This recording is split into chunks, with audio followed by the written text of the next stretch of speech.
यो अहिले तपाईहरुले देख्दै गरेको धान बेच्दैछ नि साथीहरु। यहाँ यो बाटो जस्तो देख्दैछ नि यो बाटो।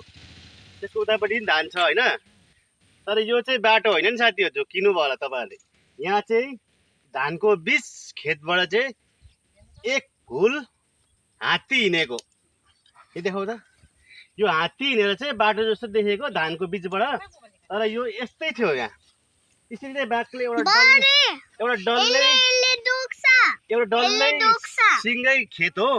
तर हात्ती हिँडेपछि बीचमा बाटो जस्तो प्रकारले कस्तो प्रकारले चाहिँ माड्दो रहेछ लु हेर्नुहोस् हात्तीले बथान हिँडेपछि। दर्शकवृन्द, खेती कृषक गर्नेहरूलाई मेन पिर चाहिँ के को हुन्छ भनेपछि नि हात्तीको नै हुन्छ। यहाँ हेर्नुहोस् न, ठुलो परबाटै एउटा ठुलै बाटै जस्तै माड्दै एकदम धानलाई बिगार्दै आएर यस्तो स्थितिमा पार्दो रहेछ। र साथी हो धान लहलह छ।